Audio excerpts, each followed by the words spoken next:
السلام عليكم ورحمة الله وبركاته. كيفكم حبايبي؟ يا رب انكم بصحة وخير وسلامة. وصفتنا لليوم رح تكون السويس رول، رح نعمله على شوكولاتة ان شاء الله. خلال الفيديو رح احكي لكم على كل التفاصيل لحتى ينجح معكم من اول مرة، يكون طري وسهل عليكم تلفوه. تابعوا الفيديو معي اول باول. بس بدي همتكم قبل ما نبدأ الفيديو نوصل الفيديو ل50 لايك.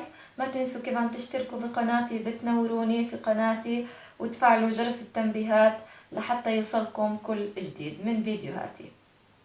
رح نبدأ ب5 بيضات، يكون حجمهم كبير. نفصل فيهم الصفار عن البياض بهاي الطريقة. بدكم تكونوا شوي حريصين عشان ما يفتح معاكم الصفار ويختلط بخليط البياض. ضروري كمان يكون البيض بدرجة حرارة الغرفة، فلو كان بالثلاجة طلعوه قبل بساعة أو ساعتين لحتى ينخفق معاكم بسهولة وينجح. إن شاء الله رح أحط لكم وصفات بدون ما نفصل البياض عن الصفار للسويس رول، بس هاي أفضل طريقة لهاي الوصفة. رح نبدأ بصفار البيض، نحط عليه معلقة صغيرة من الفانيلا السائلة، وهون عندي 3/4 الكوب من السكر. راح اقسمه للجزئين، جزء راح احطه على صفار البيض والجزء الثاني اتركه للبياض. راح ابدأ اخفق لحتى يصير اللون عندي فاتح ويتضاعف حجمه. اخذ معي حوالي 10 دقائق حتى يصير بهذا الشكل. بعد هيك راح نبدأ نضيف الطحين عليه. هون عندي 3/4 الكوب من الطحين، راح اكمله بالكاكاو لحتى يصير عندي كوب، او يعني راح نضيف كمان 2 كبار ونص من الكاكاو.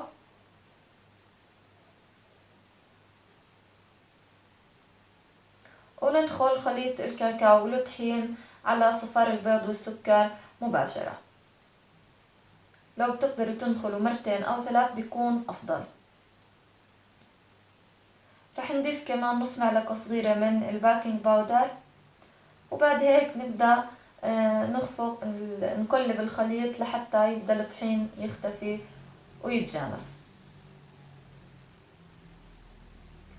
رح نضيف كمان 3 كوب من الزيت النباتي ونرجع نقلب.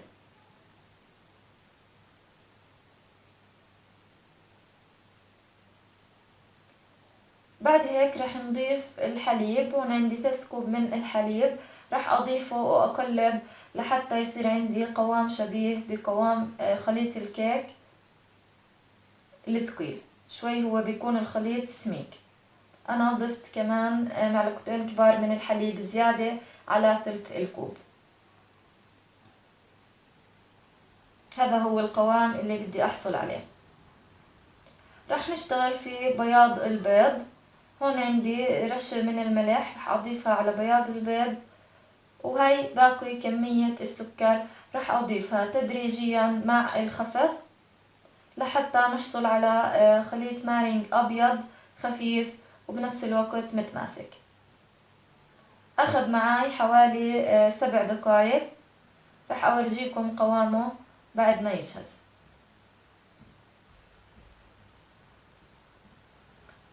هذا هو القوام اللي بدنا نحصل عليه، شايفين كيف؟ بحيث انه لو قلبنا الصحن ما يتحرك الخليط او ما ينزل معنا. هيك عندي خليط بياض البيض جاهز او المارينج جاهز. راح ابدأ اضيف من خليط البياض على خليط الكاكاو ونقلب تدريجيا لحتى يختفي. احنا بنضيف المارينج بشكل تدريجي، كل ما اختفى جزء بنرجع بنضيف كمان جزء. بدكم تقلبوا شوي من تحت لفوق بشكل هادي لحتى ما تخسروا كمية الهواء اللي دخلناها على بياض البيض. بآخر مرة رح ارجع اضيف خليط الكيك معنا على خليط البياض وارجع اقلب تقليب من تحت لفوق. هون ضفنا كمان معلقة كبيرة من الخل، وهيك بيكون عندي خليط الكيك جاهز.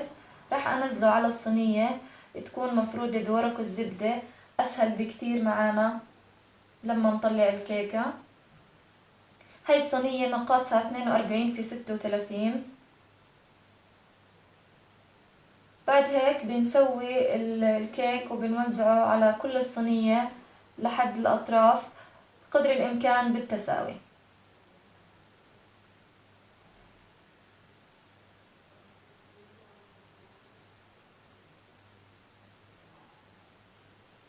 نخبط الكيكة بالأرض شوي الصينية لحتى نخرج أي كمية هواء زيادة.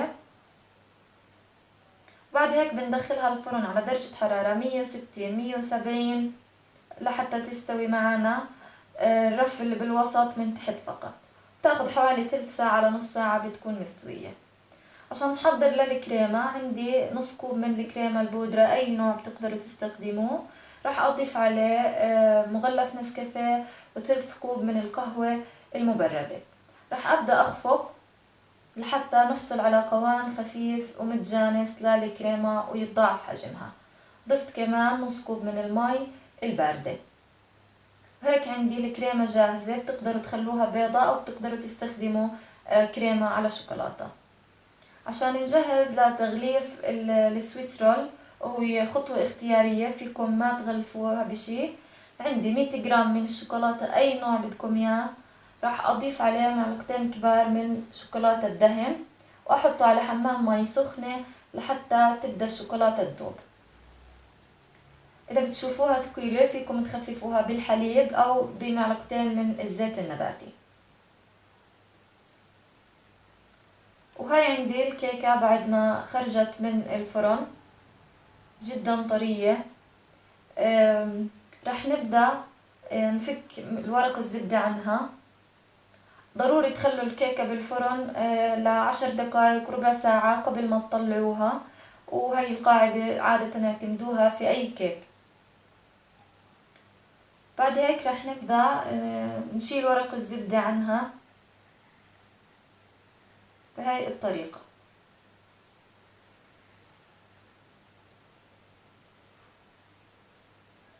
انتبهوا شوي لحتى الكيك عندكم ما يتكسر. هو بيكون طري بس كمان يعني مش صعب كثير في التعامل. شايفين راح اقدر اقلبه بايدي بهاي الطريقة. هون عندي معلقتين كبار من مربى الفراولة. ضفت عليهم معلقتين من المي لحتى يسهل علي فردهم على الكيكة.